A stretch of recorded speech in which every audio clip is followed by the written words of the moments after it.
Okay, kapiling po natin Police Major Hazel Asilo, tagapagsalita ng NCRPO. Major, magandang umaga po sa inyo. Muli. Good morning, Magandang Major. umaga po. Yes, ma'am. Good morning po. Good morning, sir. Okay, kamusta po yung inyong paghahanda para bukas? Kasado na po ba dito sa Metro Manila yung mga malakihang rally? Yes po, kasado na po ang ating preparasyon para po sa rally bukas, September 21. All set na po ang NCRPO para po siguraduhin na yung ating mga kababayan na lalahok at hindi lalahok ay magiging safe po silang lahat. Mhm. Okay, wala po tayong namo-monitor naman na kahit anong threat or pagbabanta, Major Asilo. Based po sa monitoring namin, wala naman po tayong nakikitang banta or any threats po sa ating mga aktibidades bukas sa na mga rally na gagawin para bukas. Okay. Major, kahapon na nag-usap rin tayo, no? Na-mention mo sa akin yung border control points. Hindi yan magiging sagabal doon sa mga kababayan naman natin na nais lumahok, manggagaling ng probinsya. Pabalikan dito naman sa Metro Manila po. Ibig sabihin walang haharangin sa Oo, walang mga harangan ito, galing Major. probinsya. Wala po kaming haharangin, gaya nga po ng paglilinaw ko kahapon. Yung pong border control points natin is even before po nagkaroon tayo ng mga schedule ng rallies, bago pa po ang mga isyong ito, ang border control points po natin ay in place na po. Kaya po nandyan yung control points natin is para po naman dun sa halimbawang mga lalabas or papasok po na may, kumbaga sinasabi po sa amin, ay may timbre. Kumbaga po may mga incidents po na kailangan po namin harangin. Yun po yung mga main purpose po ng ating border control points. Ganun na rin po kung halimbawa po may mga incidents na kailangan po na i-turn over namin sa kabilang probinsya or sa kabilang region, is mas madali po yung magiging coordination namin. Mhm. Paalala nyo na lang po, ano yung mga bawal dalhin? Sa atin po mga kababayan, nalalahok po, unang-una po syempre bawal po tayong magdala ng mga bagay na makakasakit sa ating kapwa, lalo na po yung mga sandata sa loob ng pagtitipon. Siguraduhin din natin na yung sasamahan po natin sana na pagtitipon or yung grupo is may permit para naman po yung ating pinaglalaban ay talaga pong marinig, yung mga saloobin natin ay talagang maipahayag natin. So, sa mga pagtitipon din po ito, pwede naman po sa mga freedom parks kung wala po tayong mga permit, since hindi naman po kailangan ng permit dito sa mga lugar na ito. Yun nga lang po, kailangan pa rin po natin na siguraduhin na magiging mapayapa at wala pong maiistorbo yung gagawin nating pagtitipon. So kung alamin po natin, isa pong mahalaga is alamin natin yung police assistance desk, yung first aid station na dun sa mga areas na pupuntahan natin para pag kailangan po natin ng kanilang tulong is agad po natin silang mapupuntahan. Lagi po tayo maging maingat at bantayan ang sarili po nating kaligtasan. Yung po bang minimension nyo, Major Asilo, na permit, kailangan din ba yan ipakita doon sa mga border control points nyo? Ng mga manggagaling po ng probinsya o dire-diretso lang sila?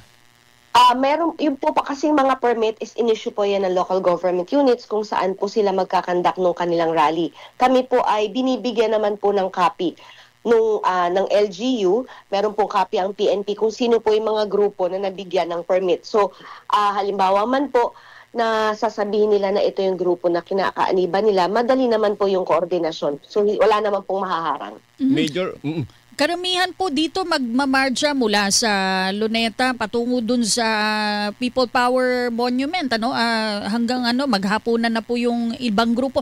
Paano po yung magiging daloy po nung pagmamarcha nila? Pati po ba doon ay susundan sila, may assistance kahit papano mula sa kapulisan? Regarding po dun sa pagmarcha na gagawin nila, nagkaroon na po sila ng walkthrough kung saan po sila dadaan para rin naman po hindi sila makakaabala doon sa trapiko. Meron po silang areas, designated areas na kung saan po sila magmamarcha or dadaan from Luneta papunta po ng People Power Monument. Yan po yung kagandahan na meron pong permit para po yung pong koordinasyon sa lahat ng government agencies na kakailanganin para po masigurong maayos at mapayapa yung gagawin nilang pagtitipon is magagawa po kung meron tayong mga permits. Sa mga ganitong aktibidad, Major, di may iwasan. May mga lalahok din, mga kapuso nating senior citizen, mga bata, akay-akay ng kanilang mga magulang. Ano pong paalala nyo lang? Doon po sa mga senior citizens natin na gusto rin po ipahayag, gusto sumama sa pagpapahayag ng kanilang mga pananaw, ng kanilang mga saloobin, ganun din po. Kumbaga, sumuporta Kung kaya po ng katawan, pwede po kayong pumunta, magsama po kayo ng aalalay sa inyo. Pero kung hindi nyo naman po sigurado yung mga sarili ninyo na kaya ninyo, kasi po posibleng maraming tao makilahok, masiksik kayo, or mainitan, kung ano man po, lalo po ngayon meron po tayong binabantayan na bagyo. Huwag na lang po sana tayong sumama para po sa ating sariling kaligtasan. Sa mga kabataan naman po, alam ko nandun yung emosyon nyo pa sa ngayon. So, gawin po natin ng mapayapa yung ating magiging pagtitipon para mas maipahayag po natin yung ating mga saloobin. Major, ito pong mga dadalo bukas, ilan na po ang estimate ninyo dun sa Luneta at dun sa People Power Monument? All in all po, based po dun sa datos na aming nakuha, more or less nasa 5,000 pa lang naman po, based po dun sa mga grupo na nabigyan po ng permits. Yun pa lang po yung crowd estimate namin.